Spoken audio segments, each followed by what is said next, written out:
بسم الله نتيجة باريسات أو هردعة تحرى حاشدة تليو كسماها يأدي سردونك ينبا سويد دقرنك إلا قري سدح دي بشي كوي تبناد لبكون كوبي اللباتن كونا صابسانيد قعنسين باريسات كإكرام تهليل فارح iyagoo fulinaya amarkii ra'iisul wasaaraha ee 26kii bishii tobnaad 2021 uu ku amray xafiiska xiraalinta iyo hay'adda NISA in ay ka wada shaqeeyaan baarista kiiska Ikraam Tahliil si cadaalad loo gaaro iyagoo xafiiska xiraalinta ciidamada qalabka sida ku soo wareejiyay galbaariseed ay horay u sameysay hay'adda NISA sidoo kalena ay ku soo wargelisay in ay diyaar u tahay ku shaqaynta iyo la shaqaynta amarada xafiiska xiraalinta si waafaqsan sharciga dalka guddiga baarista oo ka kooban xirilaaliyaha guud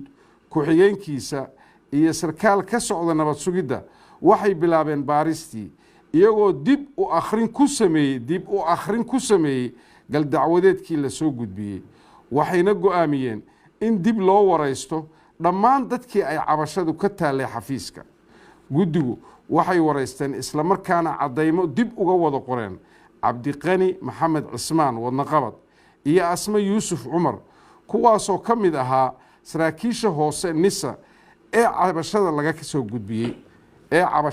gudbiyey sidoo kale waxaan cadeymo ka qornay taliya kusimaha hay'adda sirdoonka iyo nabad sugidda qaranka gaashaanla sare yaasiin cabdulaahi maxamuud yaasiin farey fahad yaasiin xaaji daahir agaasimihii hore ee hay'adda sirdoonka iyo nabad sugidda qaranka iyo cabdulaahi aadan kulane madaxii hore ee shaqada iyo shaqaalaha NISA kuwaasoo mas-uul ka ahaa xilligaas hay'adda NISA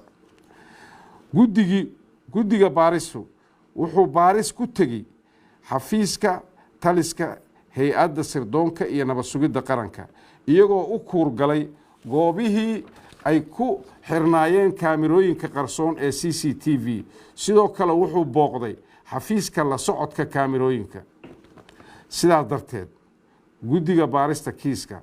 waxaa u soo caddaatay in hay-adda sirdoonka NISA ay si hufan ula shaqaysay xafiiska xiraalinta ciidamada qalabka sida iyo guddigii baarayay galbaariseedka Ikraam Tahliil Faarax labo intii aan baarista kiiska ku guda jirnay guddiga uma soo bixin wax caddayn ah haba yaraatee oo muujinaya in maqanad Ikraam Tahliil Faarax ay ku maqan tahay gacmaha saraakiisha hay'adda NISA saddex guddigu wuxuu la wareegay oo uu hayaa galbaariseedkii ay soo gudbisay hay'adda sirdoonka nabad sugidda qaranka NISA oo sheegaya in Ikraam Tahliil Faarax ay afduubteen al-shabaab isla markaana ay dileen haddaba guddiga baarista kiiska Ikraam Tahliil Faarax wuxuu ka codsanayaa cid walba oo warbixin ama xog ka haysa kiiska maqanada ay u soo gudbiyaan guddiga baarista si loo gaaro xaqiiq dhammaystiran oo lagu horgeyn karo cadaaladda ciddii dhibkaas geysatay